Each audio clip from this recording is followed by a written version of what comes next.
Hello friends, this is SP Singh and welcome to smarter everyday. प्यारे दोस्तों, CTET दिसंबर 2025 को target करते हुए हमारी सीटेट की जो सीडीपी क्लासेस हैं कंटिन्यू हैं, ठीक है, जिसमें हम लोग जो सीटेट के प्रीवियस ईयर क्वेश्चन पेपर्स हैं उनको सॉल्व कर रहे हैं। तो ये पीवाईक्यू सीरीज है जिसमें आज ये हमारी क्लास 4 रहेगी, ठीक है। और कल की जो क्लास नंबर 3 थी उसमें भी हमने जो पेपर आपका 7 जुलाई 2024 को हुआ था सीटेट का पेपर 1, उसको हमने सॉल्व किया था। आज के इस क्लास में पेपर 7 जुलाई 2024 का ही है, लेकिन ये सेकंड पेपर रहेगा, ठीक है। जो सेकंड पेपर है जूनियर लेवल का, उसकी सीडीपी हम लोग इसमें सॉल्व करेंगे। आपको पता है हम एक एक क्वेश्चन को विधिवत तरीके से समझते हुए चलते हैं, एक एक पॉइंट को हम लोग कवर करते हैं। चलिए शुरू करते हैं। और यदि आप चैनल पर नए हो तो सब्सक्राइब जरूर कीजिएगा, प्लेलिस्ट पूरी इसकी बनी हुई है, आप उसको देखिएगा। क्वेश्चन कहता है कि इन प्रोग्रेसिव एजुकेशन यानी कि प्रगतिशील शिक्षा में बच्चों को किस तरह देखा जाता है। प्रगतिशील शिक्षा में बच्चों को क्या मासूम और आश्रित देखा जाता है? नहीं, बच्चों को मासूम या आश्रित या अपने ऊपर बोझ के रूप में नहीं देखा जाता, ये गलत है। आज्ञाकारी है बच्चा और केवल ज्ञान का उपभोग करने में सक्षम है, ये भी ऑप्शन गलत हो जाता है, क्योंकि प्रोग्रेसिव एजुकेशन सिर्फ आज्ञाकारी या केवल ज्ञान का उपभोग करने में सक्षम बालकों का समर्थन नहीं करती। ज्ञानवर्धक और अर्थ की रचना करने वाले, बात तो ठीक लग रही है, कमजोर और सुरक्षा की जरूरत है, ऐसा भी नहीं है। जो प्रोग्रेसिव एजुकेशन है ये बालक को ज्ञानवर्धक यानी कि नॉलेजेबल और मीनिंग मेकर मानती है, अर्थ की रचना करने वाले मानती है। तो ऑप्शन आपका 3 राइट हो जाएगा। भाई प्रोग्रेसिव एजुकेशन में क्या है कि बालक जो है, प्रोग्रेसिव एजुकेशन कहती है कि बालक एक्टिव क्रिएटर है। बालक क्या है? बालक जो है वह एक्टिव क्रिएटर है, बालक सक्रिय रचनाकार होते हैं। जो बालक है वो अपने अनुभव के माध्यम से, एक्सपीरियंसेस के बेस पे एक्सप्लोर करके, है ना, जिसको हम कहते हैं खोज करके और लोगों से बातचीत करके, एक्टिविटीज के माध्यम से बच्चा जो है नए अर्थ का निर्माण करते हैं, ठीक है। इसलिए बच्चों को यहाँ पे नॉलेजेबल और मीनिंग मेकर कहा गया है कि बच्चे अपने पुराने अनुभव के आधार पर नए ज्ञान का निर्माण करते हैं। तो ऑप्शन जो 3 है वह राइट हो जाएगा, बाकी ऑप्शन आपके गलत हो जाते हैं। छात्रों के लिए कक्षा में प्रतिक्रिया सबसे अधिक प्रभावी तब होती है जब हम बच्चों को, ये कह रहा है क्वेश्चन कि जो हम बच्चों को फीडबैक देते हैं, जब हम बच्चों को फीडबैक देते हैं तो फीडबैक सबसे ज़्यादा प्रभावी कब होता है? फीडबैक सबसे ज़्यादा प्रभावी तब होता है जब क्लास चल रही हो, सीखने की गतिविधि चल रही हो, क्लास चल रही हो, एक्टिविटी हो रही हो, लर्निंग एक्टिविटी हो रही हो। उस समय यदि हम बच्चों को फीडबैक देते हैं कि देखो तुमने यहाँ पे मिस्टेक की है, तो बच्चा उसको तुरंत सुधार लेगा। और पश्चात यानी कि बाद में भी बच्चों को फीडबैक मिलता रहे तो बच्चा अपनी गलती को सुधार लेगा। ये सबसे बेस्ट ऑप्शन है। पहला कहता है कि यह छात्रों को तुलनात्मक श्रेणी प्रदान करता है। तुलनात्मक श्रेणी से क्या होता है कि बच्चों में कंपटीशन बढ़ जाता है, उनको सीखने में मदद नहीं मिलती, इसलिए ये कट जाएगा। ये कह रहा है कि यह इस बात पर ध्यान केंद्रित करता है कि बच्चा क्या नहीं कर सकता बजाय इसके कि वह क्या कर सकता है, ये भी ऑप्शन बिल्कुल हट जाएगा। ये बच्चे के अंदर निगेटिविटी डालता है। यह वर्ष के अंत में परीक्षण और परीक्षा पर केंद्रित है। देखिए लास्ट में, अगर हम बिल्कुल लास्ट में फीडबैक देंगे तो इससे बच्चे को समय रहते सुधार करने का मौका नहीं मिलेगा, क्योंकि परीक्षा हो गई, पूरा वर्ष निपट गया, वो क्या ही उसमें इम्प्रूवमेंट करेगा। तो सबसे बेस्ट ये है कि जो सबसे बढ़िया फीडबैक है, अधिक प्रभावी फीडबैक वो होता है जो गतिविधि के दौरान हो, ठीक है। मान लीजिए टीचर ने बच्चे से कहा कि जैसे 45 है डिवाइड बाई 5, ठीक है। अब इसके बराबर क्या आएगा? मान लीजिए यहाँ बच्चे ने बाई मिस्टेक लिख दिया, यहाँ पे 5 आएगा। आना कितना चाहिए? 45 डिवाइड बाई 5 है तो कितना होना चाहिए? 9 आना चाहिए। बच्चे ने मान लीजिए बाई मिस्टेक 5 लिख दिया, ठीक है। और अगर यहाँ पे टीचर ने सिर्फ ये कह दिया कि देखो जो तुमने 5 लिखा है ना ये गलत है, ठीक है, तुम्हें 0 नंबर मिलते हैं, कोई नंबर नहीं मिलेगा तुमको, तो अगर टीचर सिर्फ इतना कर देगा ना तो यहाँ बच्चा ये नहीं समझ पाया कि गलती कहाँ हुई, कैसे उसे सुधारना है। इसका नतीजा क्या होगा कि सीखने में कोई सुधार नहीं हुआ। लेकिन वहीं पे प्रभावी फीडबैक का मतलब ये होता है, वही क्वेश्चन पर अगर टीचर ने 45 डिवाइड बाई 5 लिखा और यहाँ पे बच्चे ने मान लीजिए आंसर में उसके 5 लिख दिया और टीचर कह रहा है कि देखिए तुमने प्रयास तो अच्छा किया है, तुमने यहाँ पे जो डिवाइड का जो रूल है उसको पूरी तरह लागू नहीं किया, अगर हम 45 को 5 में बांटते हैं, 45 को 5 से बांटते हैं तो 5 गुणे 9 बराबर 45 होता है, इसलिए सही उत्तर इसका 9 होगा। यदि टीचर इस तरीके से समझा रहा है तो यहाँ बच्चे ने क्या किया, अपनी गलती को पहचाना कि मैंने क्या गलती की, उसने सही तरीका सीखा है, अगली बार गलती दोहराने से वो बच पाएगा। ये होता है प्रभावी फीडबैक। क्या होता है? ये होता है प्रभावी प्रतिक्रिया। ठीक है, तो ऑप्शन सेकंड राइट हो जाएगा। Very good. अगला प्रश्न लीजिए, कहता है किशोरावस्था के दौरान, जब बच्चे एडोलसेंस में होते हैं, जब बच्चे 12 से 18 वर्ष की अवस्था में होते हैं, जेंडर अपेक्षाओं के अनुरूप स्त्रीत्व या पुरुषत्व की परंपराओं का पालन करने के लिए दबाव बढ़ जाता है। जब बच्चे 12 से 18 साल की उम्र में होते हैं तो उन पर जो है कि थोड़ा प्रेशर बढ़ जाता है कि अगर पुरुष है तो पुरुषत्व की, यानी कि वो पुरुषत्व दिखाए, स्त्री है तो स्त्रीत्व की भावना उसके अंदर होनी चाहिए, इसका प्रेशर बढ़ जाता है। बात तो ठीक है। कैसे? जैसे लड़कों से क्या होता है, लड़कों से अपेक्षाएं की जाती हैं, उनसे कहा जाता है कि देखो लड़के रोते नहीं हैं, तुम अब सियाने हो गए हो, तुम्हें छोटी छोटी हरकत मत किया करो लड़कियों वाली, तुम रोया मत करो, ठीक है, लड़के रोते नहीं हैं। मतलब भावनाएं उसको अपनी दबानी होंगी, अपने इमोशंस को कंट्रोल में करना होगा। ठीक है, उन्हें क्या कहा जाता है, खेल कूद, ताकत और जो कंपटीशन है उनमें आगे रहने का दबाव दिया जाता है लड़कों को। लड़कियों को नहीं कुछ कहा जाता, घर में लड़का भी लड़की भी है, लेकिन लड़के को कहा जाता है देखो तुम कुछ नहीं करते, कल लड़की को कहते हैं कि इसकी शादी कर देंगे तो बेचारी अपने घर चली जाएगी, और लड़कों से कहा जाता है तुम्हें क्रिकेट खेलना है, तुम्हें आगे बढ़ना है, तुम्हें कॉम्पिटिशन में रहना है। ठीक है, और अगर खेलकूद की बात करें तो लड़कों को कहा जाता है तुम क्रिकेट खेलो, लड़कियों को कहते हैं तुम रस्सी कूद वगैरह खेलो, इस तरीके से। ठीक है, अगर इसमें लड़का कह दे कि मुझे डांस क्लास जाना है, मुझे डांस सीखना है, ठीक है, या कह दे कि मुझे कुकिंग करनी है, क्या कह दे, कह दे कि अगर मुझे कुकिंग करना चाहता है, तो अक्सर उसका मजाक उड़ाया जाता है, यार क्या यार लड़कियों वाले काम करोगे, तुम डांस सीखोगे, गधे क्रिकेट सीखो, है ना, तुम्हें क्रिकेट सीखना है, तुम्हें कबड्डी सीखना है, तुम्हें ये इस तरीके का काम करना है। ठीक है, अरे ये तो लड़कियों के काम है, डांसिंग कुकिंग ये तो लड़कियों के काम है, ये काम तुम करोगे तो ठीक है। और वहीं पर लड़कियों से क्या अपेक्षाएं की जाती हैं, यहाँ पे स्त्रीत्व यानी कि लड़कियों से अपेक्षाएं की जाती हैं, उनसे कहा जाता है देखो तुम घर के काम काज सीखो, तुम इतनी बड़ी हो गई हो, तुम अभी खाना नहीं बना पाती हो, ठीक से चाय नहीं बना पाती हो, तुम दूसरे घर जाओगी वहाँ हमारी बेइज्जती कराओगी।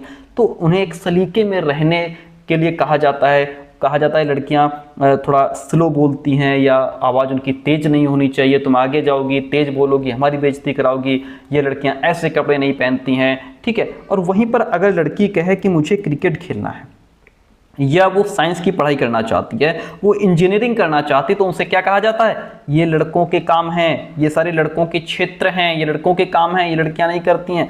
इस तरीके से उनसे कहा जाता है जेंडर अपेक्षाओं के अनुरूप स्त्रीत्व और पुरुषत्व की परंपराओं का पालन करने के लिए प्रेशर बढ़ जाता है। आई बात समझ में? बहुत लंबा खींच दिया। जेंडर और जेंडर भूमिकाएं जैविक रूप से निर्धारित की जाती हैं, ये बात गलत है। ये जो जेंडर और जेंडर भूमिकाएं हैं ये सोशल कंस्ट्रक्ट है, ये समाज निर्धारित करता है। ये कौन तय करता है? ये समाज निर्धारित करता है कि लड़कियों के ये काम है, लड़कों के ये काम है। हाँ, यदि यहीं पे ऊपर सेक्स लिखा होता, मैंने कल आपको समझाया था कल की वीडियो में, सेक्स जो है ये जैविक संरचना है, सेक्स जैविक संरचना है, वहीं पर जेंडर सामाजिक संरचना है जिसको समाज निर्धारित करता है, इसलिए ये ऑप्शन कट जाएगा। हमारा ऑप्शन ए सही है, आर गलत हो जाएगा। ए सही है, आर गलत हो जाएगा। ठीक है, वेरी गुड, बहुत बढ़िया क्वेश्चन। अगला प्रश्न लीजिए, कहता है सुनीता एक 12 वर्षीय लड़की विशेष संगीतीय क्षमता रखती है, उसके अंदर सिंगिंग उसको बहुत बढ़िया आती है। ठीक है, उसके पेरेंट्स दोनों ही निपुण गायक हैं, उसके जो पेरेंट्स हैं वो भी बहुत बढ़िया सिंगर हैं दोनों, और उनकी जो बेटी है 12 वर्ष की वो भी बढ़िया गा लेती है। अब उसके जो पेरेंट्स हैं वो सुनीता को अपनी आवाज़ को और बेहतर करने के लिए प्रशिक्षण कक्षा में भेज रहे हैं। ठीक है, कि लड़की हमारी बढ़िया गा लेती है, इसको थोड़ी क्लासेस वगैरह करवा दी जाएं, ऐसे एटमॉस्फेयर में भेज दिया जाए जहां इसकी जो सिंगिंग है और बेहतर हो जाए। ठीक है, तो सुनीता की ये जो क्षमता है ये संभावित रूप से किन कारकों के अंतःक्रिया का परिणाम है? सिंपल सा उदाहरण है, ये तो आनुवंशिकता और वातावरण का परिणाम है। आनुवंशिकता का मतलब उसको सिंगिंग की कला मिली उसके पेरेंट्स से, क्योंकि उसके पेरेंट्स बहुत अच्छे गायक हैं, तो ये कला मिली उसको अपने पेरेंट्स से। अब उसके पेरेंट्स उसको भेज रहे हैं प्रशिक्षण कक्षा में, यानी कि उस प्रकार का एटमॉस्फेयर दे रहे हैं, तो वो और बेहतर हो जाएगी। जाहिर सी बात है कि यहाँ पे आनुवंशिकता और पर्यावरण का, वातावरण का योगदान है। ऑप्शन 3 जो है वह राइट हो जाएगा।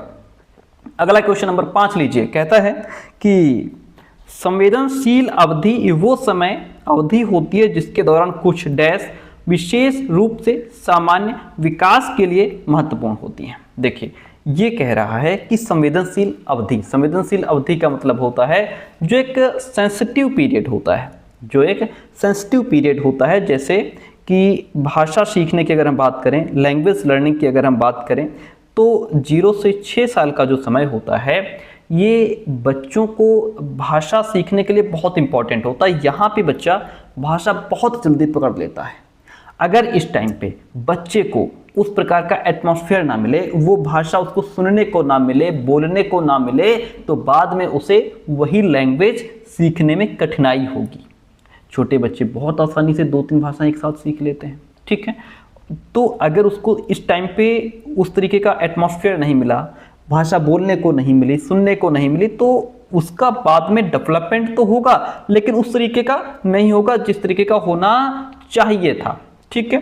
तो ये जो संवेदनशील अवधि है, एक सेंसिटिव पीरियड होता है हर एक काम का, ये वो समय अवधि होती है जिसके दौरान कुछ पर्यावरणीय कारक विशेष रूप से सामान्य विकास के लिए महत्वपूर्ण होते हैं। यदि वो एटमॉस्फेयर में उसको वो लैंग्वेज, वो शब्द, वो चीजें नहीं मिली तो वो नहीं सीख पाएगा। जैसे अगर हम चलने की बात करें, अगर हम वॉकिंग की बात करें, तो एक बालक है मान लीजिए, लगभग 1 वर्ष में चलना सीख जाता है, और यही उसका सेंसिटिव पीरियड होता है कि वो 1 साल में चलना सीख रहा है।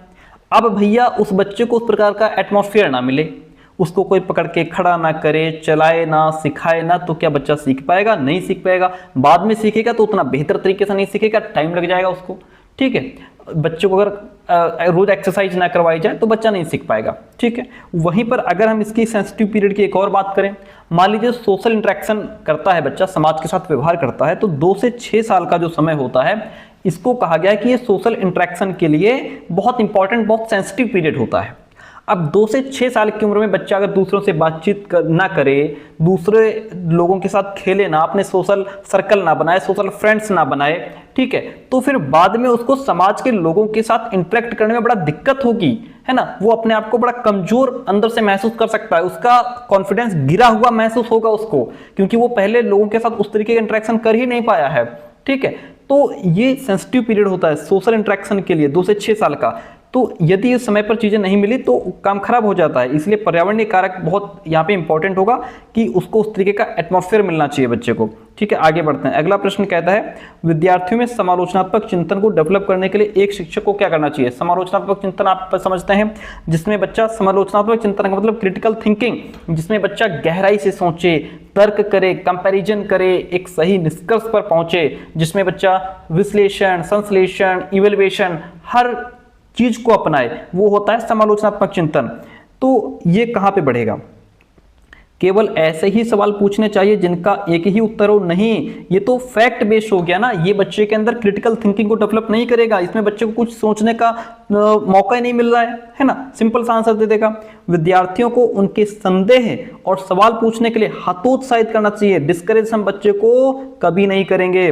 ऐसे सवाल देने चाहिए जिनमें निष्कर्ष और व्याख्याएं शामिल हों। ये बात सही है कि बच्चा जो है व्याख्या करे, एक निष्कर्ष पर पहुंचे, गहराई से सोचे, तर्क लगाए, ये सब चीजें होनी चाहिए। इससे बच्चे के अंदर क्रिटिकल थिंकिंग डेवलप होगी।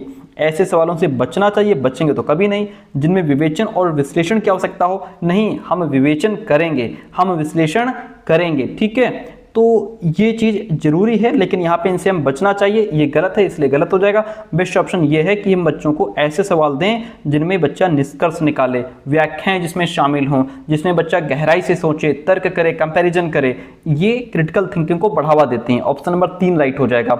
हम बढ़ेंगे नेक्स्ट क्वेश्चन की तरफ। अगला प्रश्न लीजिए, कहता है, एक शिक्षिका खुद से कहती है, मैं ऐसे अनुभव कैसे प्रदान कर सकती हूँ जिसमें छात्रों को पर्यावरण में विभिन्न प्रकार की वस्तुओं को वर्गीकृत करने और उनकी वर्गीकरण के स्कीमों का विश्लेषण करने की आवश्यकता हो। वह छात्रों में किस बुद्धिमत्ता को बढ़ावा देने की कोशिश कर रही है। देखिए, समझिए, इस क्वेश्चन में टीचर कह रही है कि वो चाहती है कि जो छात्र हैं वो एटमॉस्फेयर में जो अलग अलग प्रकार की चीज़ें हैं उनको वर्गीकृत करें और उनके वर्गीकरण के का जो ढांचा है, स्कीम्स की बात कर रही है, स्कीमों की बात कर रही है, उसका वो विश्लेषण करें। तो ये जो क्वेश्चन है, देखिए क्या कह रहा है कि पर्यावरण में विभिन्न प्रकार की जो चीज़ें हैं उनको वर्गीकृत करना है और फिर उनके वर्गीकरण का एक स्कीम तैयार करनी है, उसका विश्लेषण करना है। ये क्षमता सीधे तौर पर किससे जुड़ी है? प्रकृति से जुड़ी है। पर्यावरण का मतलब यहाँ पे प्राकृतिक बुद्धिमत्ता से जुड़ी हुई है, ठीक है। और आपको पता है कि हार्वर्ड गार्डनर का जो मल्टीपल इंटेलिजेंस थ्योरी है, ये क्वेश्चन वहीं से उठाया गया है, ठीक है। प्राकृतिक बुद्धिमत्ता, प्राकृतिक बुद्धिमत्ता का मतलब होता है कि जो हमारे पर्यावरण की वस्तुएं हैं, पेड़ पौधे, पशु पक्षी, जानवर, फूल, है ना, और नदी, झरने, तालाब, ये जितने भी हमारे पर्यावरण की वस्तुएं हैं, बच्चा इनको पहचाने, इनका वर्गीकरण करे, उनके बीच जो रिलेशन है बच्चा उसको समझे। ये यहाँ पे प्राकृतिक बुद्धिमत्ता की बात हो रही है, ठीक है। ऐसा बच्चा नेचर से जुड़ी चीज़ों को जल्दी पहचानता है जिनके अंदर नेचुरलिस्टिक इंटेलिजेंस होती है। प्रकृति से जुड़ी चीज़ों को जल्दी पहचानता है, उनके बीच रिलेशन बढ़िया बना लेगा या मतलब खोज लेगा, ठीक है। उनका वर्गीकरण अच्छे से कर देगा, उनके बीच समानताएं क्या हैं, उनके बीच भिन्नताएं क्या हैं, ये सारी चीज़ें बच्चा खोज लेगा यदि उसके अंदर, जिसके अंदर प्राकृतिक बुद्धिमत्ता ज़्यादा होती है, ठीक है। अच्छा, यहाँ पे भाषाई बुद्धिमत्ता, लिंग्विस्टिक इंटेलिजेंस का क्या मतलब है? देखिए, लिंग्विस्टिक इंटेलिजेंस, जिन लोगों के अंदर लिंग्विस्टिक इंटेलिजेंस पाई जाती है वो भाषा को बहुत अच्छे से समझते हैं, शब्दों के साथ खेल जाते हैं। जैसे डॉक्टर कुमार विश्वास, उनकी भाषा देखिए, उनकी शब्द देखिए, कैसे शब्दों से खेल जाते हैं, शब्दों का प्रयोग करने का तरीका देखिए, है ना। जिनके अंदर भाषाई बुद्धिमत्ता होती है वो जैसे कविता लिखने वाले हो गए, कहानी बनाने वाले हो गए, स्क्रिप्ट राइटर हो गए, भाषण देना, है ना, नेता लोग हो गए, जैसी जनता वैसा भाषण दे रहे हैं, उनके अंदर लिंग्विस्टिक इंटेलिजेंस बहुत अच्छी पाई जाती है, ठीक है। अंतर्वैयक्तिक बुद्धि जिसके अंदर होती है, ये दूसरे की भावनाओं को बड़े अच्छे से समझ लेते हैं, इनके अंदर टीम वर्क करने की क्षमता होती है और लीडरशिप करने की भी क्षमता होती है, ठीक है। और प्राकृतिक बुद्धिमत्ता तो आप समझ गए, शारीरिक गतिसंवेदी बुद्धिमत्ता यानी कि बॉडीली कांस्थेटिक इंटेलिजेंस, तो जिनके अंदर ये जैसे खिलाड़ी हो गए, है ना, क्रिकेट में देखो कैसे जो फील्डिंग कर रहे होते हैं कैसे कूद करके कैच पकड़ लेते हैं, कैसे भाग करके कैसे गिर जाता है, अगर हम लोग वैसे गिर जाएं तो हम लोग बिखर जाएं, लेकिन उनके कहीं चोट तक नहीं आती है ना। तो वो उनका अपनी बॉडी पर कंट्रोल बहुत अच्छा है ना। डांसिंग में भी ये जिसके अंदर बॉडीली कांस्थेटिक इंटेलिजेंस होता है वो अपनी बॉडी को बहुत अच्छे से मूव कर लेता है। जो डांसर होते हैं उनके अंदर ये बॉडीली कांस्थेटिक इंटेलिजेंस पाई जाती है ना। जो एक्टर्स होते हैं उनके अंदर भी ये बुद्धिमत्ता पाई जाती है, ठीक है। पूरा क्वेश्चन क्लियर हो गया। अकॉर्डिंग टू द क्वेश्चन हम प्राकृतिक बुद्धिमत्ता के साथ चले जाएं क्योंकि यहाँ पे बात हो रही है प्रकृति की। अगला प्रश्न लीजिए, 8 नंबर क्वेश्चन कहता है, क्या कहता है? देखिए, महारत हासिल करने के लक्ष्य निर्धारित करने से छात्र की अभिप्रेरणा और योग्यता के बारे में विचार कैसे प्रभावित होते हैं। देखिए, कहता है कि क्या करना है, महारत हासिल करने के लक्ष्य निर्धारित करने से। महारत हासिल का मतलब किसी सब्जेक्ट में बच्चा इसलिए नहीं पढ़ रहा है कि नंबर अच्छे लाने, वो इसलिए पढ़ रहा है क्योंकि उसका आंतरिक अभिप्रेरणा है, उसके अंदर से मन करता है उसको पढ़ने का। जैसे आप सीडीपी इसलिए नहीं पढ़ रहे कि आप 30 में 30 लाएं, आप सीडीपी इसलिए पढ़ रहे हैं ताकि आप सीडीपी पर आपकी पकड़ अच्छी हो जाए, आप इसमें बहुत अच्छे से इसका नॉलेज आपको हो जाए, है ना, इसलिए आप पढ़ रहे हैं। तो इसमें यह अक्सर योग्यता के स्थिर दृष्टिकोण में बढ़ी हुई आंतरिक अभिप्रेरणा और विश्वास को दर्शाता है। नहीं, ये स्थिर दृष्टिकोण ये कहता है कि जो जितनी योग्यता आपके अंदर है वो उतनी ही रहेगी, आगे नहीं बढ़ पाएगी। ये गलत है, जबकि योग्यता को हम प्रयास से बढ़ा सकते हैं, ठीक है। स्थिर दृष्टिकोण की वजह से ऑप्शन कट जाएगा। ये कह रहा है यह अक्सर योग्यता की वृद्धिशील दृष्टिकोण में बढ़ी हुई आंतरिक अभिप्रेरणा और विश्वास को दर्शाता है। बात बिल्कुल ठीक है कि जो महारत हासिल करने के लक्ष्य निर्धारित करने से क्या होता है, छात्र की जो अभिप्रेरणा और योग्यता है वो बढ़ जाती है। जब बच्चे के अंदर आंतरिक अभिप्रेरणा होती है, बच्चे के अंदर जो इंट्रिंसिक मोटिवेशन होता है, तभी वो उसमें महारत हासिल करने के लिए पढ़ रहा है, उसके अंदर से उसकी इच्छा है, उसका मन है। ठीक है, कह रहा है यह अक्सर योग्यता के स्थिर दृष्टिकोण, ये भी निगेटिव है, बाहरी अभिप्रेरणा वाला बच्चा महारत हासिल करने के लिए नहीं पढ़ेगा। ये भी गलत है कि महारत हासिल यानी कि सिर्फ नंबर अच्छे आ जाएं या हमें कोई इनाम मिलेगा हम उसके लिए पढ़ रहे हैं, ये भी गलत है। यह अक्सर योग्यता के वृद्धिशील दृष्टिकोण में बढ़ी हुई बाहरी प्रेरणा को दर्शाता नहीं, बाहरी प्रेरणा इसमें इंक्लूड नहीं होगी। बेस्ट ऑप्शन यह है कि यह अक्सर योग्यता के वृद्धिशील दृष्टिकोण में बढ़ी हुई आंतरिक अभिप्रेरणा और विश्वास को दर्शाता है। यहाँ पे बात हो रही है incremental view of ability. Incremental view of ability का मतलब ये होता है कि योग्यता बढ़ सकती है, योग्यता स्थिर नहीं है, योग्यता स्थिर नहीं है। इंक्रीमेंटल व्यू यानी कि योग्यता को प्रयास से बढ़ाया जा सकता है। ठीक है, तो ऑप्शन यहाँ पे सेकंड राइट हो गया। इसमें बालक की आंतरिक प्रेरणा होती है चीजों को सीखने की। 9 नंबर क्वेश्चन है, कहता है कि रमा एक टीचर है जो वाइगोत्स्की के सिद्धांत को अपनी कक्षा में लागू कर रही है। वाइगोत्स्की का सिद्धांत अब आपको पता होगा, थ्योरी पता होगी तो आप अच्छे से आंसर कर पाएंगे, जो कहते हैं कि समाज और संस्कृति से बच्चा बेहतर सीखता है।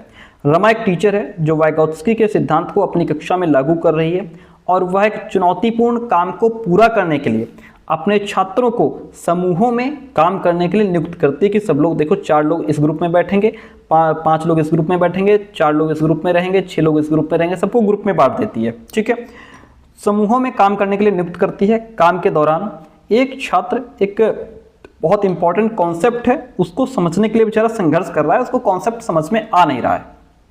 रमा के लिए इस छात्र की मदद करने का सबसे प्रभावी तरीका क्या होगा, वो कैसे बच्चे की मदद करेगी?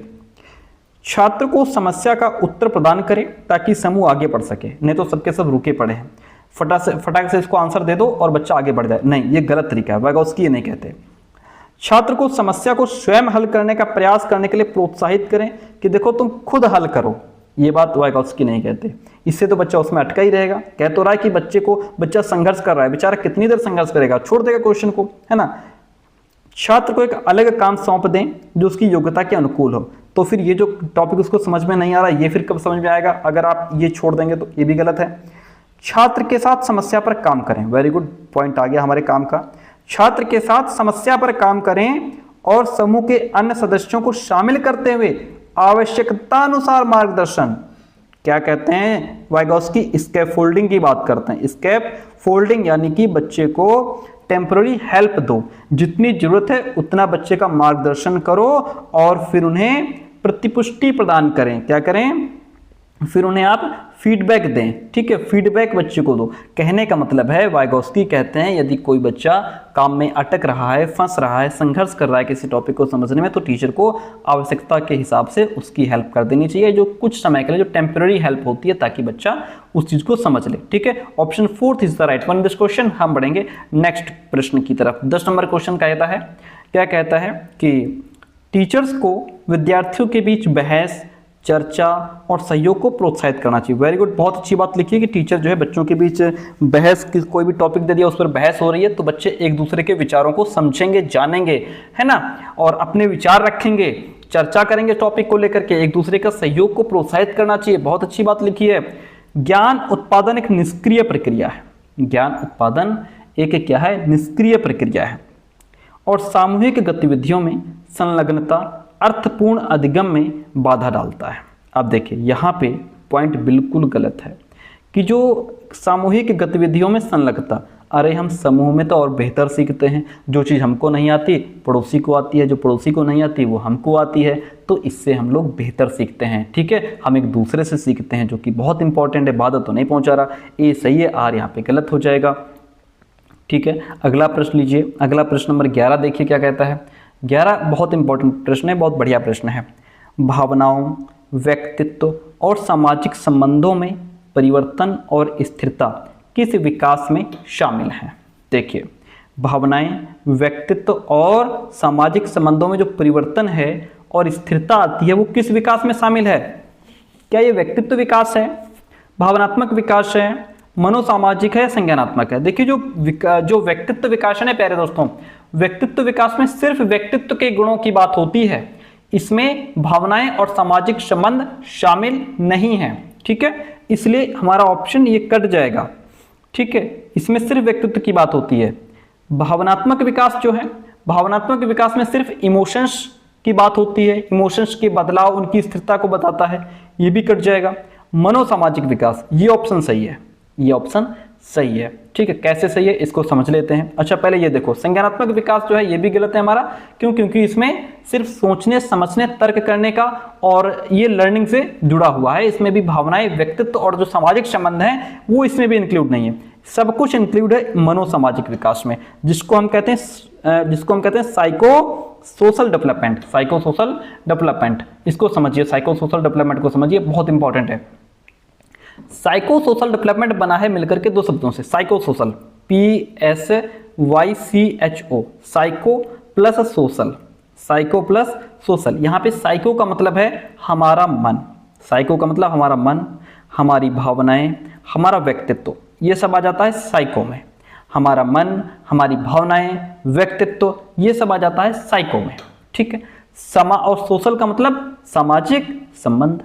तो ये जो साइको सोशल है, जो मनोसामाजिक विकास है, ये उस डेवलपमेंट को प्रेजेंट करता है जिसमें व्यक्ति की जो भावनाएं हैं, इमोशंस, पर्सनैलिटी, सोशल रिलेशनशिप, ये उसको दिखा रहा है, ठीक है। इसमें समय के साथ बदलाव भी होता है और स्थिरता भी आती है। आपको बताते चले, जो इरिक इरिक्सन की थ्योरी है, इरिक इरिक्सन की जो थ्योरी है, साइकोसोशल थ्योरी ऑफ डेवलपमेंट, ये वहीं से उठाया गया क्वेश्चन है और ये इसी को समझा रहा है, ठीक है। इतनी बात क्लियर है, आप समझ के प्रश्न को 3 नंबर पॉइंट इसमें राइट हो जाएगा। अगला प्रश्न आपके सामने कहता है कि छात्रों के विविध समूहों को पूरा करने के लिए निम्नलिखित में से कौन सांस्कृतिक रूप से उत्तरदायी शिक्षण का सही वर्णन करता है।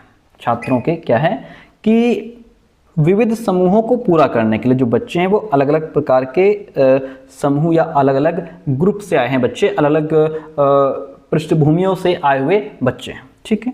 तो इसमें क्या है, सुविचारित, इंटेंशनल का मतलब ये होता है कि टीचर को एक सोची समझी रणनीति या यूं कहें कि एक योजनाबद्ध रणनीति से पढ़ाना चाहिए, ताकि सभी जो सांस्कृतिक पृष्ठभूमि के बच्चे हैं उनकी आवश्यकताएं पूरी हो सकें। चाहे वो किसी भी जाति, धर्म, समुदाय, सभ्यता, संस्कृति के बच्चे हों, उनकी क्या है, उनकी आवश्यकताएं पूरी होनी चाहिए, ठीक है। तो टीचर यहाँ पे एक सोची समझी रणनीति को अपनाए, ठीक है, ताकि बच्चों को ये ना लगे कि ये हमारे समाज की बात नहीं हो रही है, हमारी बात नहीं हो रही है, हमारे विचारों को सम्मान नहीं मिल रहा है, वो सब नहीं होना चाहिए, ठीक है। फिर है तो इंटेंशनल, इरादे के साथ, ठीक है। एडॉप्टिव, अनुकूलित यहाँ पे क्या है कि जो भी टीचिंग स्टाइल हम अपनाएं, जो टीचिंग मेथड अपनाएं, वो लचीला होना चाहिए, ताकि देखिए छात्रों की ज़रूरतें अलग अलग होती हैं, अलग अलग छात्र की अलग अलग ज़रूरत होती है, तो उसके हिसाब से हम पढ़ाएं, ठीक है। और जो भी हमारा टीचिंग स्टाइल है वो उनकी संस्कृति के अनुसार हम उसको ढाल पाएँ, ये भी सही है, ठीक है। विभेदित का मतलब क्या होता है, जिसको हम डिफ्रेंशिएटेड कहते हैं। भाई छात्रों की अलग अलग क्षमताएं होती हैं, उनकी रुचि अलग अलग होती है, बच्चे अपनी अपनी संस्कृति के अपने अनुभव लेकर के आते हैं, तो उस चीज़ को ध्यान में रख करके अलग अलग तरीके से हमें टीचिंग करनी है, ठीक है, ये भी चीज़ ध्यान रखनी है।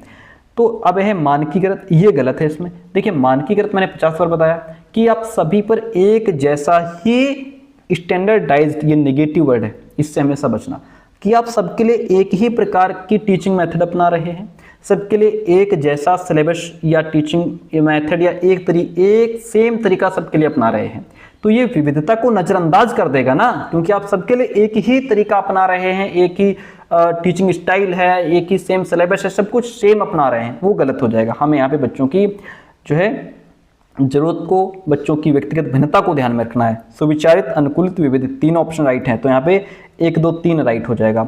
अब इन जो शब्द हैं, यदि आपको इनका अर्थ नहीं पता होगा तो आप आंसर नहीं कर पाओगे, इसलिए बहुत ध्यान से पढ़ो, हम आपको इसीलिए बहुत डिटेल में समझाते हैं। अगला प्रश्न लीजिए, पूरी प्लेलिस्ट हम बना रहे हैं, आप उसको लगातार देखते रहिए। अगला प्रश्न कहता है कि स्कूलों को, देखिएगा, कहता है स्कूलों को उस ढांचे के भीतर काम करना चाहिए जो तैयार उत्पाद और सीखने के परिणामों का आकलन करते हैं। कहने का मतलब है कि जो टीचर है, देखिए पहली बात तो कि उस ढांचे के भीतर काम करना चाहिए, ये गलत है, क्यों गलत है? क्योंकि अगर स्कूल एक निश्चित ढांचे के अंदर ही काम करेगा, पहले से तय जो प्रोसेस है, जो पहले से तय प्रक्रिया है, यदि उसके भीतर ही काम करेगा, ये है ना, या जो नियम कानून पहले से तय हैं उसमें काम करेगा, तो इससे बालक कुछ नया नहीं सीख पाएगा। यहाँ पे कह रहा है ना, उस ढांचे के भीतर काम करना चाहिए। आप एक फिक्स्ड कैरिकुलम के तहत काम कर रहे हो, एक जो फ्रेमवर्क है उसी के अंदर काम कर रहे हो, इससे बच्चा कुछ नया नहीं सीख पाएगा, उसका सर्वांगीण विकास नहीं हो पाएगा। यहाँ पे बालक की जो परफॉर्मेंस है वो लिमिटेड हो जाएगी, इसलिए गलत है। सीखना पक्के तौर पर अनुक्रमिक और पदानुक्रमित है, ये भी गलत है, क्योंकि सीखना तो जन्मजात प्रकृति होती है। भाई लर्निंग को जो ये कह रहा है, लर्निंग सीखना पक्के तौर पर जो कह रहा है, ये ठीक नहीं है, क्योंकि जो लर्निंग है वो कुछ चीज़ों में स्टेप बाय स्टेप चलती है, लेकिन जरूरी नहीं कि हर जगह लर्निंग स्टेप बाय स्टेप ही हो, ठीक है। इसलिए ये भी ऑप्शन हमारा गलत है, ए और आर दोनों ही गलत हो जाते हैं।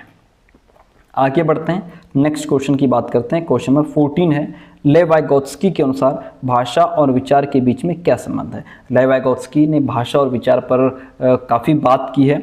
ये कहते हैं, आज इनके बारे में थोड़ा आपको पढ़ा देते हैं। वाइगोत्स्की ने भाषा और विचार पर बात की। इन्होंने भाषा को एक उपकरण के तौर पर, लैंग्वेज एज अ टूल माना है। इनके अनुसार संज्ञान बनाने में, कॉग्निशन यानी कि हमारा मस्तिष्क, हमारी सोच समझ, उसको बनाने में भाषा जो है वो एक उपकरण है, लैंग्वेज एज अ टूल काम करती है, ठीक है, जिससे हम अपने विचारों को प्रकट कर पाते हैं। हमारे अंदर भाषा होती है ना, तभी हम विचारों को प्रकट कर पाते हैं, प्रश्न पूछ पाते हैं, चीज़ों को श्रेणीबद्ध कर पाते हैं, कॉन्सेप्ट के बारे में सोच पाते हैं। अगर लैंग्वेज ना हो तो हम ये कहते हैं कि लैंग्वेज के बिना हम जो है कॉन्सेप्ट के बारे में सोच भी नहीं पाएंगे। हम किसी भी समस्या समाधान के दौरान शब्दों, चित्रों और वाक्यों के माध्यम से ही अपनी समझ बना पाते हैं। इनके अनुसार भाषा और चिंतन शुरू में अलग अलग होते हैं, लेकिन बाद में एक साथ हो जाते हैं। वाइगोत्स्की कहते हैं कि पहले भाषा आती है फिर विचार आता है, ठीक है। पियाजे ने माना कि पहले विचार आता है फिर भाषा आती है। वाइगोत्स्की ने भाषा को संज्ञानात्मक विकास, कॉग्निटिव डेवलपमेंट के औजार के रूप में देखा है, जिसका प्रयोग बालक के आरंभिक बाल्यकाल से ही अपने कार्यों को नियोजन और समस्या समाधान के लिए काम करना प्रारंभ कर देता है। तो यहाँ पे लेवागोस्की कहते हैं कि पहले भाषा आती है फिर विचार आते हैं। पियाजे कहते हैं नहीं, पहले विचार आएगा फिर भाषा आएगी। अब दोनों के बीच क्या संबंध है? भाषा विचार को आकार नहीं देती, गलत है। विचार भाषा को आकार देते हैं, विचार भाषा को आकार देते नहीं। वाइगोत्स्की कहते हैं पहले भाषा आएगी फिर विचार आएंगे। भाषा और विचार एक दूसरे से स्वतंत्र हैं, गलत है। भाषा और विचार विकास की जटिल विनिमय प्रक्रियाएं, बात सही है। Language and thought are complex interrelated, क्या हैं? हमारी भाषा और विचार क्या हैं? दोनों इंटर रिलेटेड हैं, आपस में जुड़े हुए हैं, आपस में गुथे हुए हैं, ठीक है। इसलिए ऑप्शन यहाँ पे 4th वन राइट हो जाएगा। अगला प्रश्न लीजिए, कहता है कि निम्नलिखित में से कौन सा सही सुमेलित युग्म है? देखिएगा, कहता है कि पहला है मानदंड संदर्भित मूल्यांकन। मानदंड संदर्भित मूल्यांकन यानी कि विशिष्ट विषयों की महारत शामिल है, गलत है। क्योंकि जो मानदंड संदर्भित मूल्यांकन है ये वो प्रोसेस होता है जिसमें विद्यार्थी की जो परफॉर्मेंस है उसका कंपैरिजन किसी पहले से जो निर्धारित जो मानदंड है, जो मानक हैं, जो लक्ष्य है, उनसे की जाती है, बालकों से नहीं। ये गलत हो जाएगा। फिर दूसरा है मानक संदर्भित मूल्यांकन, साथियों के प्रदर्शन की तुलना करता है, ये बात सही है। मानक संदर्भित मूल्यांकन में जैसे एक बालक उसके जो परफॉर्मेंस है अब दूसरे विद्यार्थियों से उसके तुलना की जाएगी, ठीक है। जो उसके साथी होते हैं उनकी परफॉर्मेंस कैसी रही उससे तुलना की जाती है, ये बात ठीक है। रचनात्मक मूल्यांकन की बात करें, फॉर्मेटिव असेसमेंट की बात करें, तो उसका उद्देश्य ये समझना होता है कि छात्र जो है वो लर्निंग प्रोसेस में किस स्टेज पर है, कहाँ खड़ा है और आगे कैसे उसमें सुधार हो सकता है, ठीक है। और ये जो मूल्यांकन है ये चैप्टर पढ़ाते समय बीच बीच में भी होता है, इसलिए ये कह रहा है कि निर्धारित करना कि छात्र कक्षा से पहले और बाद में क्या करते हैं, ये गलत है स्टेटमेंट। अगला है योगात्मक मूल्यांकन। योगात्मक मूल्यांकन की बात करें, समेटिव असेसमेंट की बात करें, तो ये इसका उद्देश्य है कि जब सत्र का अंत हो जाता है, लास्ट में, पूरे साल के लास्ट में, सत्र के अंत में विद्यार्थी की टोटल परफॉर्मेंस का मूल्यांकन करना होता है, आमतौर पर ग्रेड प्रदान करने के लिए, ठीक है। ये वहाँ पे किया जाता है, इसमें बाकी ये गलत है, ठीक है। अकॉर्डिंग टू द क्वेश्चन हम सेकंड नंबर के साथ में चले जाएंगे। अगला प्रश्न लीजिए, 16 नंबर क्वेश्चन कहता है कि निम्नलिखित में से क्या दृष्टिबाधित विद्यार्थियों को, ऐसे बच्चे जिनको दिखाई नहीं देता है, उनको कक्षा में भागीदारी लेने में बाधा, कौन सी चीज़ बाधा डाल रही है? इलेक्ट्रॉनिक रूप से प्रतिरूप व्याख्यान प्रतिलेखन। देखिए उनको दिख तो नहीं रहा है लेकिन लेक्चर के माध्यम से वो सुन रहे हैं, ये उनके लिए बाधा नहीं है, ये उनके लिए पॉजिटिव है। ठीक है। मुद्रित पाठ्यपुस्तकें और नोट्स, ये उनके किसी काम के नहीं, ये उनके लिए बाधा है। ये क्या है? ये बाधा है कि आप प्रिंटेड टेक्स्ट बुक उनको देख रहे हो, बेचारों को दिखता तो है नहीं, क्या वो प्रिंटेड टेक्स्ट बुक आपकी किताब क्या पढ़ेंगे, आपके नोट्स क्या पढ़ेंगे, कोई मतलब नहीं बनता, ये इनके लिए बाधा है। उभरी हुई रेखाचित्र और मानचित्र, जो रेज लाइन ड्राइंग्स होती हैं जिनमें उभरे हुए डॉट्स वगैरह होते हैं, मानचित्र होते हैं, उनको बच्चा टच करके फील करके पढ़ लेता है, ये उनके लिए पॉजिटिव है। ग्राफिक सामग्री के स्पर्शनीय तरीके, स्पर्शनीय जिसको बालक टैक्टाइल मोड्स, जिसको बालक स्पर्श कर पाए, टच करके फील कर पाए, समझ पाए, ये उनके लिए अच्छी बात है। ठीक है, तो यहाँ पे बाधा डालेंगे ये सब चीज़ें। मुद्रित पाठ्यपुस्तक के नोट्स बच्चों के लिए बाधा बनेंगे। अगला प्रश्न, लॉरेंस कोहलबर्ग ने बच्चों के नैतिक विकास का अध्ययन करने के लिए किस विधि का प्रयोग किया? आपको हमने समझाया है लॉरेंस कोहलबर्ग नैतिक विकास जो उन्होंने जो सिद्धांत दिया, हिंज की स्टोरी हमने आपको खूब समझाई। ये नैतिक विकास का अध्ययन करने के लिए किस विधि का प्रयोग करते हैं? मात्रात्मक शोध कार्य विधि करते हैं, बच्चों के सामने नैतिक दुविधाएं रखते हैं और अनुक्रियाओं की समालोचना करते हैं। खेल के दौरान बच्चों का अवलोकन करते हैं? नहीं। प्रायोगिक एक्सपेरिमेंटल करते हैं? नहीं। सीधे सीधे बच्चों के सामने मोरल डिलेमा रखते हैं, मोरल डिलेमा। ठीक है, नैतिक दुविधाएं बच्चों के सामने रखते हैं, फिर वो देखते हैं कि बच्चा उस दुविधा को लेकर रिस्पॉन्स क्या कर रहा है, फिर वो उसको एनालिसिस करते हैं। ठीक है, जिसमें जैसे बच्चों के सामने रखा कि जो दवाई है वो हिंज को चोरी करनी चाहिए कि नहीं करनी चाहिए, है ना। अब बच्चे वहाँ पे बात करते हैं कि जैसे उसके बारे में सोचते हैं अगर दवाई चोरी करेगा तो पुलिस पकड़ेगी, नहीं करता है तो उसकी वाइफ मर जाएगी। इस तरीके से मोरल डिलेमा उनके सामने रखते हैं कि अगर आपका मित्र डूब रहा है पानी में तो और वो मरने के कगार पर है, आप किनारे खड़े हैं, तो आप उसको बचाएंगे कि नहीं बचाएंगे? अगर बचाने जाएंगे तो हो सकता है बच भी जाए और अगर हो सकता है कि आप भी साथ में डूब जाए। अब आपको वहाँ पे क्या करना चाहिए? ऐसे कंडीशंस वो बच्चों के सामने रखते हैं, फिर बच्चों की प्रतिक्रिया देखते हैं, फिर उसका एनालिसिस करते हैं। इसलिए ऑप्शन सेकंड राइट हो जाएगा। हम बढ़ेंगे नेक्स्ट प्रश्न की तरफ। अगला प्रश्न देखिएगा, कहता है रचनावादी शिक्षण विद्यार्थियों को जो कंस्ट्रक्टिविस्ट टीचिंग है, रचनावादी शिक्षण है, ये विद्यार्थियों को किस अधिगम की ओर ले जाता है? अर्थहीन की ओर। ये कौन सी बात हुई? मीनिंगलेस की बात नहीं। अरे रचनावादी तो मीनिंगफुल की बात करते हैं। यंत्रवत सिर्फ रट्टा लर्निंग पर, कभी ये रोट लर्निंग पर फोकस नहीं करते, रिसेप्टिव पर बात नहीं करते।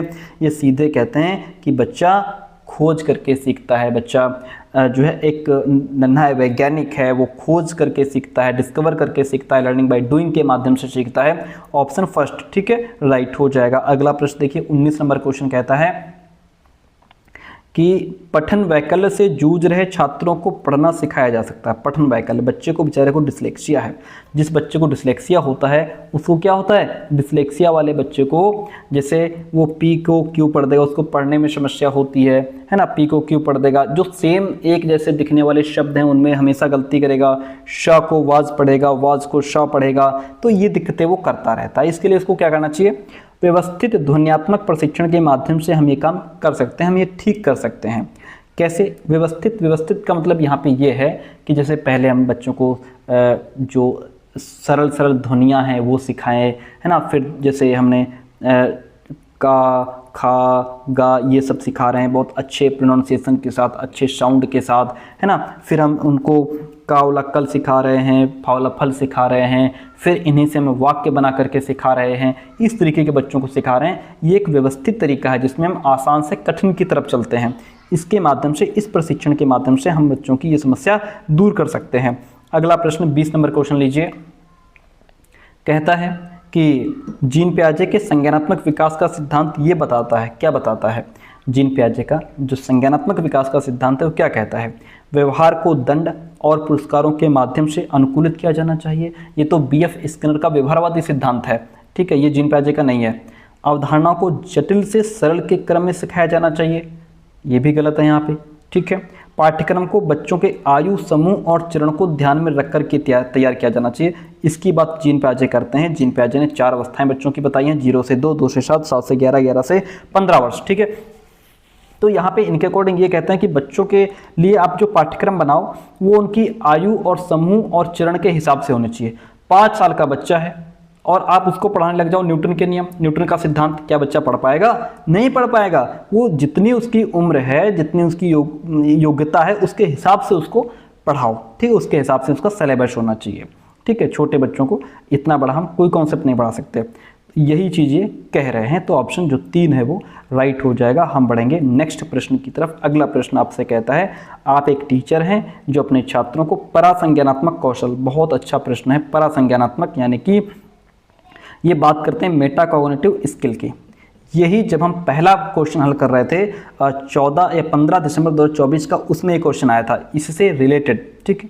आप एक टीचर हैं, बच्चों को परासंज्ञानात्मक कौशल विकसित करने में मदद करना चाहते हैं कि हमारे जो बच्चे हैं उनके अंदर मेटाकॉग्निटिव स्किल डेवलप हो जाए। निम्नलिखित में से कौन सी रणनीति इस प्रकार के चिंतन को बढ़ावा देने की सबसे अधिक संभावना है? पहले तो ये समझ लो कि ये परासंज्ञानात्मक कौशल होता क्या है। पहले दोस्तों, परासंज्ञानात्मक कौशल का मतलब ये होता है, ये वो मेंटल एबिलिटी होती है, मानसिक क्षमता होती है जो बालक को ये सोचने में सक्षम बनाती है कि वो कैसे सोच रहा है, यानी कि उसकी जो लर्निंग प्रोसेस है उसका विश्लेषण बच्चा खुद करे, बच्चा अपने अंदर खुद झांक के देखे मैं क्या हूँ, बच्चा अपनी कमजोरी पहचाने, बच्चा अपनी ताकत पहचाने, लर्निंग के लिए अपने लिए स्ट्रेटजी वो खुद चुने कि मैं किस तरीके से बेहतर सीख सकता हूँ, अपनी गलतियों को पहचाने, उनमें सुधार करे, योजनाबद्ध ढंग से वो सोचे। ये होता है परासंज्ञानात्मक कौशल। ये सब चीज़ें कैसे आएंगी? छात्रों को उनके प्रदर्शन पर गुणात्मक प्रतिपुष्टि के बजाय अंक देना। सिर्फ नंबर दे दोगे काम हो जाएगा? ये तो नहीं लग रहा कि आप उसको सिर्फ नंबर दे दोगे और काम हो जाएगा, है ना? ये परासंज्ञानात्मक विकास में मदद नहीं करता, क्योंकि सिर्फ नंबर देना छात्रों को ये नहीं सिखाता कि उन्होंने कैसे सीखा, कहाँ गलती की, क्या सुधार कर सकते हैं, ये तो नहीं सीखा उससे वो, है ना? छात्रों को अपने स्वयं के सीखने और सोचने की प्रक्रिया पर विचार करने के लिए हम प्रोत्साहित करेंगे। यही तो कहता है मेटाकॉग्निशन स्किल, है ना? ये सीधे सीधे परासंज्ञानात्मक कौशल को बढ़ावा दे रहा है। जब छात्र ये सोचता है कि उन्होंने कैसे सीखा, है ना, क्या रणनीति अपनाई और क्या बेहतर कर सकते थे, तो वे अपने सीखने के तरीकों में एक सक्रिय भागीदारी महसूस करते हैं। विद्यार्थियों को सत्रीय कार्य के लिए सारांशित नोट्स प्रदान करना। सिर्फ नोट्स दे दोगे तो वो तो बस जो आपने सामग्री दे दी वो उसी को पढ़ लेंगे, कुछ नया तो नहीं कर पाएंगे। गृह कार्य सौंपना, सिर्फ होमवर्क दे दोगे और जिसके लिए याद रखने और याद करने की आवश्यकता होती है, ये तो बस मेमोरी बेस्ड लर्निंग हो गई, है ना? इसमें सोचने की प्रक्रिया पर जोर ही नहीं है, इसलिए ये भी कट जाएगा। बेस्ट ऑप्शन हमारा सेकंड राइट हो जाएगा। बहुत डिटेल में हम आपको समझा रहे हैं, तो प्लीज़ आप भी थोड़ा समझते रहिए और हमारे वीडियोस को आगे बढ़ाएं। देखिए अगला क्वेश्चन, कौन सा कथन स्वलीनता के संदर्भ में सही? स्वलीनता आप तो आप समझ ही गए होंगे, सभी हर क्वेश्चन पेपर में स्वलीनता से रिलेटेड एक क्वेश्चन जरूर पूछ रहा है ना? चलिए देखिए, ऑटिज्म क्या होता है? ये मान के चलिए कि अगर आप सीटेट क्रैक करना चाहते हैं, अगली बार से आपके 4 सीटेट हो जाएंगे, मतलब 4 लेवल पे परीक्षा होगी। इस बार अगर आप पास करना चाहते हैं तो आपको बस यही एक तरीका है कि सारे PYQs की जो सीरीज है बस वही अच्छे से पढ़ लो, आप पास हो जाओगे, नहीं तो लटके रहोगे। स्वलीनता के बारे में क्या सही है? स्वलीनता जिसको हम कहते हैं ऑटिज्म, क्या कहते हैं? ऑटिज्म स्पेक्ट्रम डिसऑर्डर, ठीक है, डिसऑर्डर, जिसको हम कहते हैं ASD। इससे होता क्या है? इससे व्यक्ति की जो सोशल इंटरेक्शन होता है उस पर प्रभाव पड़ता है, समाज के साथ वो कम्युनिकेशन नहीं कर पाता, अपने उसके व्यवहार पर प्रभाव पड़ता है ना? जो भी ASD से यानी कि ऑटिज्म से प्रभावित व्यक्ति होता है वो किसी भी काम को या बात को बार बार दोहराता है, ठीक है? तो इसके बारे में क्या सही है? स्वलीनता वाले सभी लोगों में कम से कम एक विशेष कौशल होता है। जरूरी नहीं है कि सभी लोगों में कम से कम एक विशेष कौशल हो। हाँ, किसी में हो सकता है कि उसके अंदर कोई विशेष स्किल हो, उसको सिंगिंग आती हो, डांसिंग आता हो, है ना भाई? जरूर रिपीट जरूर करता है चीज़ों को, भले ही वो अच्छे से संपर्क नहीं कर पाता लोगों से, आई कांटेक्ट नहीं कर पाता, अपनी बात को ठीक से रख नहीं पाता, लेकिन हो सकता है सिंगिंग बहुत अच्छी हो, डांसिंग अच्छी हो, राइटिंग बहुत अच्छी हो, किसी में हो सकता है। लेकिन आपने तो कह दिया सभी लोगों में, इसलिए हम इसको काट रहे हैं। स्वलीनता एक तंत्रिकीय विकासात्मक विकार है। क्या है? तंत्रिकीय विकासात्मक विकार है। ये बात बिल्कुल सही है कि हमारे दिमाग से जुड़ा है, ठीक है? न्यूरो डेवलपमेंटल डिसऑर्डर है ये। शालीनता केवल वातावरणीय कारकों के कारण होता है, ऐसा तो नहीं कि केवल वातावरणीय कारकों की वजह से हो। शालीनता का इलाज किया जा सकता है, नहीं भैया, ये जो ऑटिज्म है ये कह सकते हैं कि लाइलाज है, इसका कोई इलाज नहीं, ठीक है, ये गलत है। ऑप्शन सेकंड राइट हो जाएगा। हम बढ़ेंगे नेक्स्ट प्रश्न की तरफ। प्याजे और वाइगोत्स्की के सिद्धांतों में एक प्रमुख समानता है, बताओ क्या समानता है? भाषा और विचार के बीच संबंधों के बारे में उनके चिंतन, ये समानता है। या बच्चों के विकास में चरण जैसी प्रगति पर ध्यान देना, कि दोनों ने ही चरण बताए हैं। या फिर बच्चों की स्वयं की शिक्षा में संलग्नता और जुड़ाव। या फिर संज्ञानात्मक प्रक्रियाओं में संस्कृति की भूमिका, कि जो संज्ञानात्मक प्रक्रियाएं हैं उनमें संस्कृत की भूमिका। ये इस स्टेटमेंट की बात सिर्फ और सिर्फ वाइगोत्स्की करते हैं कि बच्चों की जो संज्ञानात्मक प्रक्रियाएं हैं वो संस्कृत, उनमें संस्कृति का इंपॉर्टेंट रोल है, क्योंकि वाइगोत्स्की कहते हैं बच्चा सभ्यता और संस्कृत से बेहतर सीखता है। इसकी बात सिर्फ संस्कृत वाइगोत्स्की करेंगे। इसमें दोनों की बात हो रही, प्याजे और वाइगोत्स्की में समानता ये है कि दोनों ही बच्चों की स्वयं की शिक्षा में संलग्नता और जुड़ाव को महत्व देते हैं। ये कहते हैं कि बच्चा तभी बेहतर सीखता है जब वो अपने काम में खुद इन्वॉल्व हो, खुद इंगेज होगा अपनी लर्निंग में, तो वो बेहतर सीख पाएगा। ऑप्शन तीसरा यहाँ पे आपका राइट हो जाता है। हम बढ़ेंगे नेक्स्ट प्रश्न की तरफ, ठीक है। अगला प्रश्न कहता है टीचर्स को विद्यार्थियों के बीच व्यक्तिगत भिन्नता का सम्मान करना चाहिए। जी बिल्कुल करना चाहिए। आपकी क्लास में हिंदू, मुस्लिम, सिख, ईसाई, हर तरीके के बच्चे, हर सभ्यता संस्कृत के बच्चे, अलग अलग भाषा बोलने वाले बच्चे भी हैं, सबका सम्मान करो और सभी विद्यार्थियों की आवश्यकताओं के हिसाब से अपने शिक्षण को समायोजित भी करो। जो बच्चा जैसा सीखने वाला है उसके हिसाब से आपकी जो टीचिंग स्टाइल है, जो टीचिंग मेथड है, जो सिलेबस है, उसमें बदलाव भी करो। कोई बच्चा जैसा सीखने वाला उसको वैसा सिखाओ, क्योंकि हर बच्चे की ज़रूरत अलग होती है, योग्यता, क्षमता, रुचि अलग अलग होती है, ठीक है। बहुत बढ़िया बात, ये सही है। शिक्षकों को विविध पृष्ठभूमि के शिक्षार्थियों को पढ़ाते समय उनके बीच सहयोग, समूह कार्य और बातचीत से बचना चाहिए। अरे भैया पूरा गलत कर दिया। यहाँ तक बात ठीक कह रहे थे कि अलग अलग पृष्ठभूमि के बच्चे हैं, उनको पढ़ाते समय उनके बीच सहयोग बना रहे, समूह कार्य बना रहे। इससे हम बचेंगे नहीं, ये काम हम कराएंगे, ये काम हम कराएंगे, बचेंगे नहीं। तो इसलिए ए सही है, आर गलत है। ए सही है, आर गलत है यहाँ पे, ठीक है। इतनी बात होती है क्लियर। आगे बढ़ जाएं, ठीक है। अगला प्रश्न देखिए, क्वेश्चन नंबर 25 आगे आपके सामने कहता है किस अधिगम की रणनीति में बच्चों द्वारा दूसरों को सिखाना शामिल है जो उन्होंने सीखा है? यानी कि बच्चों ने जो खुद सीख लिया अब वो दूसरों को सिखाएंगे, है ना। हम लोग नहीं कभी कभी क्लास में करते थे, टीचर कह देते थे कि ये सवाल तुम्हें आता है? हाँ सर हमें आता है। ठीक है, तुमको नहीं आता है? नहीं सर हमसे नहीं लग रहा, चलो इसको ये सवाल बताओ। तो हम लोग मान लीजिए जो लोग भी क्लास में जिसको सवाल आ गया, जिसको नहीं आ रहा, तो वो उसको सिखा रहा है कि देखो ये ऐसे ऐसे ऐसे लगेगा, ठीक है। इसको क्या कहते हैं? इसको कहते हैं प्यारे दोस्तों पारस्परिक शिक्षण। इसको कहते हैं रेसिप्रोकल टीचिंग। क्या कहते हैं? रेसिप्रोकल टीचिंग, ठीक है। चलिए एक एक समझ लो। अनुबंधन अधिगम क्या होता है? कंडीशनड लर्निंग क्या होती है? ये वो प्रोसेस होता है जिसमें व्यक्ति दो घटनाओं को जोड़ करके सीखता है, जिसमें दो घटनाओं को जोड़ करके सीखता है, उसे कहते हैं अनुबंधन अधिगम। रट करके सीखना ये तो केवल याद करने की ही प्रक्रिया है, जिसमें गहराई से समझना या दूसरों को सिखाना शामिल ही नहीं होता। रट्टा मार लो, बात खत्म। व्याख्यात्मक शिक्षण, एक्सपोजिटरी टीचिंग की अगर बात करें, इसमें टीचर ही मेन रोल में होता है। छात्र यहाँ पे एक्टिव रूप से दूसरों को नहीं सिखाते, ठीक है। कहाँ सिखाते हैं? पारस्परिक शिक्षण में, ठीक है। ये एक सहयोगात्मक अधिगम विधि है जिसमें छात्र एक दूसरे को पढ़ाते हैं, ठीक है। Option 4 is the right one in this question. आगे बढ़ेंगे, अगला प्रश्न देखिए, बहुत प्यारा प्रश्न है। कहता है एशियाई संस्कृतियों में, जिसमें हमारा भारत भी शामिल है, मान लो यहाँ पे भारत को ध्यान में रखकर आंसर करना, ठीक है। ठीक है, एशियाई संस्कृतियों में जो सामाजिक सद्भावना पर जोर देते हैं, हमारा भारत किस पर जोर देता है? सामाजिक सद्भावना पर जोर देता है। भैया लड़ाई झगड़े से बचो, एक दूसरे से टकराव से बचो, शांति बनाए रखो, ठीक है।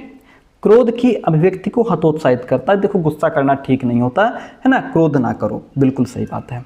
शर्म को प्रोत्साहित किया जाता है। जी बिल्कुल, आज भी हमारे समाज में, हमारे भारत में, गांव में जो बहुएं होती हैं घूंघट में रहती हैं, है ना, और तेज आवाज़ में नहीं बोलती, और जैसे एक दूसरे का सम्मान करती हैं, बड़ों का सम्मान करती हैं। हम लोग बड़ों का सम्मान करते हैं हमारे, और हमसे जो बड़े हैं उनके सामने हम उल्टी सीधी हरकतें नहीं करते, हमारे अंदर एक शर्म होती है ना। तो वो चीज़ भी यहाँ पे हमारे भारत में देखने को मिलती है। जितने भी एशियाई संस्कृतियों की बात हो रही है उसमें हमारा भारत भी शामिल है, ठीक है, बहुत अच्छी बात है। भावनाएं व्यक्तिपरक हैं और सीखने में कोई भूमिका नहीं निभाती। ये ऑप्शन बिल्कुल गलत है, क्योंकि भावनाएं सीखने में हेल्प करती हैं भाई। हमारे अंदर उत्साह, जिज्ञासा, प्रेरणा, ये सभी सीखने को प्रभावित करती हैं, इसलिए ये गलत हो जाएगा। ए सही है, आर गलत है। ए सही है और आर यहाँ पे क्या हो जाएगा, गलत हो जाएगा। ठीक है, क्वेश्चन समझ में आया तो फिर लाइक कर दीजिए, आगे बढ़ जाइए। अगला प्रश्न कहता है, जीन पियाजे के अनुसार बच्चे वयस्कों से किस प्रकार भिन्न हैं? बच्चे वयस्कों से, बड़ों से किस प्रकार भिन्न है? देखिए, बच्चे वयस्कों पर निर्भर होते हैं जबकि वयस्क स्वतंत्र होते हैं। ऐसे नहीं कि बच्चे सिर्फ वयस्कों पर निर्भर ही रहें, ये तो गलत बात है। बच्चों की तुलना में वयस्क बहुत अधिक ज्ञानी होते हैं, किसने कह दिया? बच्चों की सोच वयस्कों से गुणात्मक रूप से भिन्न होती है, ये बात बिल्कुल ठीक है। बच्चों की सोच मात्रात्मक रूप से वयस्कों से भिन्न होती है, ये भी बात गलत है।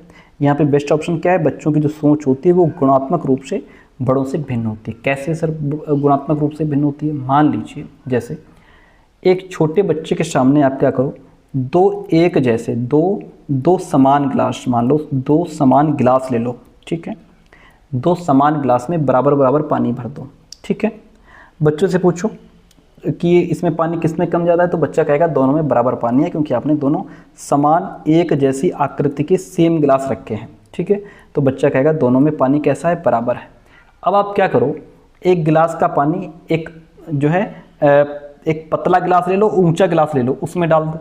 अब बच्चे से पूछो पानी किसमें ज़्यादा है, तो पानी कहेगा ये जो ऊंचे वाला गिलास है ना, इसमें पानी ज़्यादा है। क्यों? क्योंकि उसे लगता है कि ऊंचाई का मतलब मात्रा ज़्यादा होना है। लेकिन वयस्क तो यहाँ पे जानते हैं, लेकिन वयस्क यहाँ पे जान रहा है कि मात्रा तो बदली ही नहीं, सिर्फ बर्तन ही तो बदला है। यही यहाँ पे दिखा रहा है कि बच्चे की सोच और वयस्क की सोच में गुणात्मक अंतर होता है। बच्चा यहाँ पे जो संरक्षण का गुण है, जो कंजर्वेशन का गुण है, वो उसकी समझ नहीं रखता है। ये क्षमता बाद में डेवलप होती है बच्चे के अंदर, ठीक है। इसलिए ऑप्शन तीसरा राइट हो जाएगा। अगला प्रश्न लेते हैं हम। अगला प्रश्न कहता है, निम्न में से कौन सा प्रश्न विश्लेषणात्मक चिंतन को बढ़ावा देता है, कौन सा एनालिटिकल थिंकिंग को बढ़ावा देता है? एनालिटिकल थिंकिंग का मतलब ये है कि जहां पे हम गहराई से समझते हैं, उसके कारण तक जाते हैं, उसके पीछे रीजन क्या है, उसका रिजल्ट क्या है, उनके बीच रिलेशंस क्या है ना। इसमें बच्चा सिर्फ फैक्ट याद नहीं रखता, विश्लेषणात्मक चिंतन में सिर्फ फैक्ट की बात नहीं करता, यहाँ बच्चा सोचता है, तर्क करता है, विश्लेषण करता है। भारत की राजधानी दिल्ली, सिंपल आंसर है, ये तो फैक्ट बेस्ड हो गया, ठीक है। ये विश्लेषणात्मक चिंतन को बढ़ावा नहीं देगा। भारत में कितने राज्य हैं? फैक्ट बेस्ड आंसर हो गया। इसमें विश्लेषणात्मक सोच को बढ़ावा नहीं मिलता। भारत की कुल जनसंख्या कितनी, रटा रटाया आंसर बच्चा बता देगा, ठीक है। ये क्या है? ये फैक्ट बेस्ड आंसर हो गया। इसमें विश्लेषणात्मक चिंतन को बढ़ावा नहीं मिल रहा है। भारत में जनसंख्या वृद्धि के विभिन्न कारण क्या हैं, यहाँ बच्चा अपना दिमाग लगाएगा, यहाँ बच्चा क्या करेगा, यहाँ बच्चा सोचने पर मजबूर होगा और उसके अंदर विश्लेषणात्मक चिंतन को बढ़ावा मिलेगा। इसमें बच्चा सोचेगा कि यार जनसंख्या वृद्धि के कारण क्या हैं, सामाजिक कारण क्या हैं, आर्थिक कारण क्या हैं, शैक्षिक कारण क्या हैं, सांस्कृतिक कारण क्या हैं, वो इन सब पर विचार करेगा। यही तो विश्लेषणात्मक सोच है। Option 4 is the right one in this question. अगला प्रश्न लीजिए। समावेशी कक्षाओं में क्या है, हम सबको एक समान मानते हैं, हमारे सब बराबर हैं। समावेशी कक्षाओं को पहचानना चाहिए कि हर बच्चा एक ही दर से और एक ही समय में सीखेगा, ये तो गलत बात है। भाई समावेशी कक्षा में क्या है कि हर बच्चे की ज़रूरत, उसकी योग्यता, क्षमता, रुचि अलग अलग होती है, ठीक है। ये नहीं कह सकते हम कि हर बच्चा एक ही दर से एक ही समय में सीखेगा, ये तो गलत बात है, ठीक है। समावेशी कक्षाओं में विशेष बच्चों की ज़रूरतों को पूरा करने के लिए एक अलग शैक्षिक कार्यक्रम पेश किया जाए, कि आप उनके लिए एक अलग शैक्षिक कार्यक्रम पेश कर रहे हो और आपने पहले ही कह दिया कि विशेष बच्चे, यहाँ पे सब बच्चे समान हैं, हमारे लिए कोई विशेष नहीं है, सब समान है, ठीक है। तो सबको समानता का महत्व दिया जाता है, गलत है। अलग अलग भिन्नताओं के अनुसार विभेदित निर्देश दिए जाते हैं। कैसे निर्देश दिए जाते हैं? डिफरेंशिएटेड इंस्ट्रक्शंस अगर आप देंगे तो बच्चों के अंदर एक हीन भावना आ जाएगी कि देखो ये प्रतिभाशाली हैं, इनको अलग काम मिल रहा है, हम कमज़ोर हैं, हमको अलग निर्देश दिए जा रहे हैं। तो ये भी बच्चों के अंदर एक हीन भावना पैदा करेगा। बच्चों के बीच हर तरह की विभिन्नता को दूर करने का लक्ष्य रखती है, कि बच्चों के अंदर हर तरह की विभिन्नता दूर हो। यही समावेशी शिक्षा कहती है। आज का लास्ट प्रश्न, और क्लास कैसी रही ये आप कमेंट करके ज़रूर बताएंगे प्यारे दोस्तों। क्वेश्चन कहता है, शिक्षकों को बच्चों को प्रयोग के लिए बहुत सारे अवसर देने चाहिए। बात बहुत अच्छी है कि हम बच्चों को प्रयोग करने के बहुत सारे अवसर दें और उदाहरणों तथा गैर उदाहरणों पर चर्चा करनी चाहिए। एग्जाम्पल्स दे करके, बिना एग्जाम्पल्स के भी हम नॉन एग्जाम्पल्स के माध्यम से भी बच्चों को चीज़ें समझानी चाहिए। वेरी गुड, बहुत बढ़िया बात है। बच्चों में गलत धारणाओं से निपटने का, जो बच्चों के अंदर जो गलत जो मिसकॉन्सेप्शंस हैं उनसे निपटने के लिए एक रचनात्मक तरीका ये है कि आप अपोजिट एग्जाम्पल बच्चों के सामने रखो। कैसा एग्जाम्पल? कुछ अपोजिट भी एग्जाम्पल रखो। जैसे ये कह रहा है, मान लीजिए हम क्लास में नाउन पढ़ा रहे हैं, ठीक है। अब मैं यहाँ पे ये समझाना चाह रहा हूँ आपको कि उदाहरण और गैर उदाहरण क्या होता है। मान लीजिए हम क्लास में नाउन पढ़ा रहे हैं, ठीक। नाउन का मतलब क्या होता है? संज्ञा, ठीक है। हमने बच्चों को उदाहरण दिया। पहले हम बच्चों को क्या करेंगे? पहले हम बच्चों को उदाहरण देंगे। उदाहरण में क्या देंगे? हमने कहा बेटा राम, समझिएगा, राम, किताब, ठीक, स्कूल, ये सब संज्ञा हैं। हमने उदाहरण दे दिया, हमने बच्चों से कह दिया ये सब क्या हैं? ये संज्ञा हैं बेटा। अब हम बच्चों से पूछ रहे हैं, अब हम बच्चों को बताएंगे गैर उदाहरण, ठीक है। हमने बच्चों से पूछ लिया दौड़ना क्या है, तो बच्चा कह देगा संज्ञा। नहीं, अब हम उसको यहाँ पे समझाएंगे, हम उनको गैर उदाहरण देंगे। क्या करेंगे? गैर उदाहरण, ठीक है, जो उस टॉपिक के अपोजिट हैं। गैर उदाहरण हम कहेंगे बेटा जैसे लिखा है जल्दी, ठीक है, लिखा है सुंदर, ठीक है, या लिखा है दौड़ना, ठीक है। ये सब क्या हैं? ये क्रिया या विशेषण हैं, ये संज्ञा नहीं हैं। तो ये हम उनको गैर उदाहरण दे रहे हैं। ये हम उसके जो उदाहरण है उसके अपोजिट भी समझा रहे हैं। तो यहाँ से बच्चा समझेगा, ठीक है। ये इससे बच्चे का जो कॉन्सेप्ट है वो और ज़्यादा क्लियर हो जाएगा। तो यहाँ पे ए और आर दोनों सही हैं, आर ए की आर सही व्याख्या कर रहा है। तो इस तरीके से हमारे आज के 30 क्वेश्चंस कंप्लीट हुए।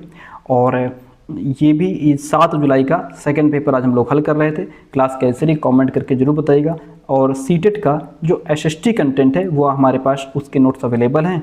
आप चाहें तो 9628182649 इस नंबर पे व्हाट्सअप मैसेज करके नोट्स की डिटेल इन्फॉर्मेशन ले सकते हैं। सिर्फ एसएसटी के नोट्स अवेलेबल हैं सीटेट के, ठीक है। थैंक यू सो मच, मिलते हैं बहुत जल्दी नेक्स्ट क्लास में।